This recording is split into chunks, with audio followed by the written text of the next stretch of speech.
இன்னைக்குமா முள்ளங்கி சாம்பார் வைக்க போறோமா பானுபாட்டி வீட்டுல. தனி முள்ளங்கிமா நல்ல தொளி சீவி முள்ளங்கி எடுத்து வச்சிருக்கேன். இதுக்கு தேவையான பொருட்கள் முள்ளங்கி, தக்காளி, வெங்காயம், மிளகாய், மாங்காய் வந்து இறக்கும் போது போட்டா போதுமா. இன்னைக்கு முள்ளங்கி சாம்பார்மா.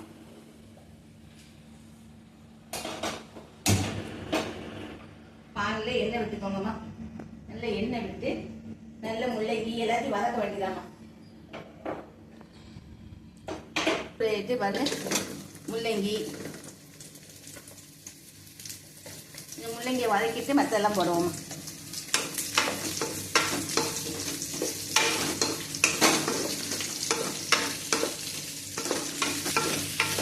முள்ளங்கி வந்து ரொம்ப நல்லதுமா. வாரத்துக்கு ஒரு நாள் முள்ளங்கி சாம்பார், முள்ளங்கி கூட்டும் வச்சு சாப்பிடலாமா, நல்லா இருக்குமா. அப்புறம் நல்ல முள்ளங்கியை தொளி சீவி நறுக்கிருக்கேன். நல்லா இருக்கு பாருங்க, பார்க்கவே அழகா இருக்கு.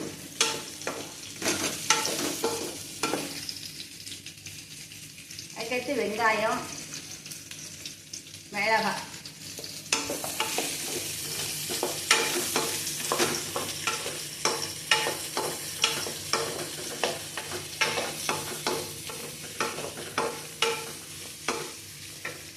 இப்படி தக்காளிமா. தக்காளி 2 பழம் எடுத்துருக்கேன். சாம்பார் 2 பழம் போட்டால் டேஸ்ட்டாக இருக்குமா.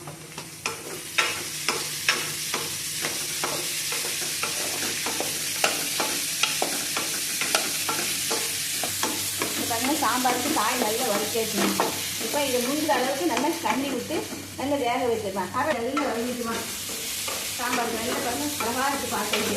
நல்லா வதங்கினதுக்கு அப்புறம் நம்ம வந்து இது காய் முழுகிற அளவுக்கு தண்ணி விட்டு அரை வெக்காடு வந்த பிறகு மசாலா போடுவோம்மா.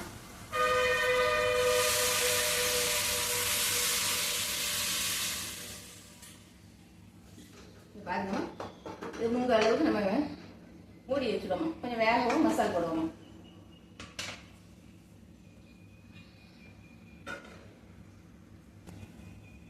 பாருங்கம்மா, இது வந்து அரை வெக்காடு வெந்ததுக்கு அப்புறம் தான் மசாலா போடணும். அப்பதான் சாம்பார் டேஸ்ட் கொடுக்குமா. அதனால மூடி வச்சுருவோம்மா. இப்போ காய் வந்துட்டான்னு பார்ப்போம்மா. இப்போ பாருங்க, காய் நல்லா ஒன்று போல வெந்துட்டு பாருங்க. அரை வெக்காடு வெந்துட்டு. இது கூட இப்போ நம்ம மசாலா போட வேண்டியதாம்மா. பாருங்க, வத்தப்பொடிமா. வத்தப்பொடி 2 ஸ்பூன் போட்டிருக்கேன். பாருங்க, மஞ்சள் பொடி வந்து பருப்பு கூட வேக வச்சிருவோம். மஞ்சள் பொடி, காயம் எல்லாம் போட்டு வேக வச்சுருவேன். அதனால மஞ்சள் பொடி மட்டும் கம்மியாக போட்டுக்குவோம்மா.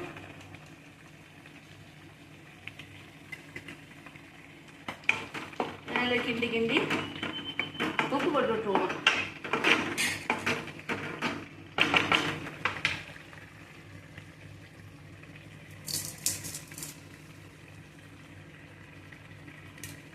கொஞ்சம் தண்ணி ஊற்றிவிடுவோம்மா. தண்ணி ரொம்ப வற்றிட்டு கொஞ்சம் தண்ணி ஊற்றிக்கோங்க.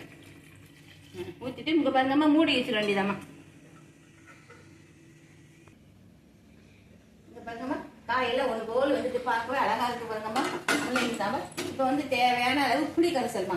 புளி கரைச்சி வச்சிருக்காம அதை ஊற்றிடுவோம்மா.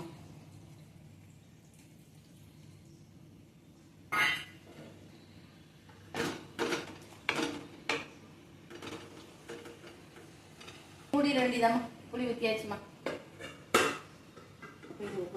பேக்காடு கொஞ்சம் வெந்த உடனே மாங்காய் போட்டுக்கோங்கம்மா. முதல்ல மாங்காய் போடக்கூடாது.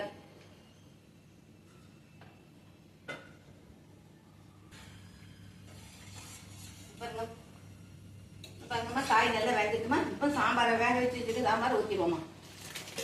பருப்பு வேக வச்சா பருப்பு ஊற்றியாச்சுமா. இதை நல்லா ஒரு கொதிக்க விட்டுருவோம்மா. முள்ளங்கி சாம்பார் நல்லா கொதி விழுந்துட்டு இப்போ தேங்காய் அரைச்சி வச்சுருக்கோம்மா. தேங்காயை ஊற்ற வேண்டியதாம்மா.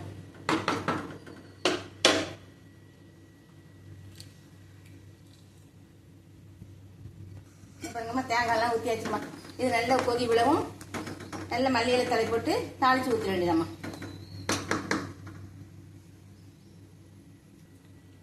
பாருங்கம்மா, சாம்பார் நல்லா கொதி விழுந்துட்டு நல்ல மல்லியில போட்டுங்கம்மா.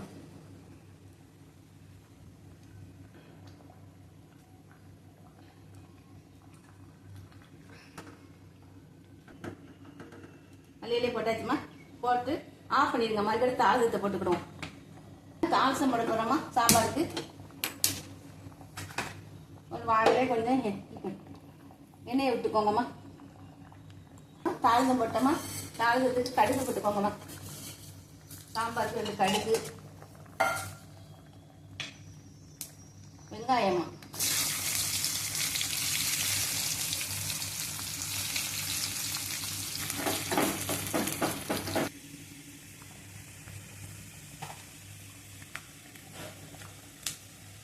நல்ல ரெட்டிஷ் ஆகிட்டு பார்த்தீங்கன்னா கருவேப்பிலை போட்டு இறக்கி வேண்டியதாங்க.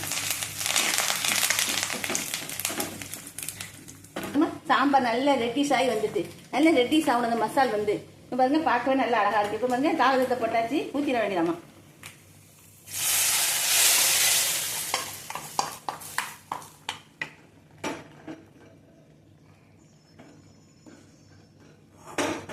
பாருங்கம்மா சாம்பார் ரெடி ஆயிட்டுமா. சாம்பார் ரெடி ஆயிட்டுமா. இப்போ சப்ஸ்கிரைப் பண்ணுங்க, லைக் பண்ணுங்க, ஷேர் பண்ணுங்கம்மா.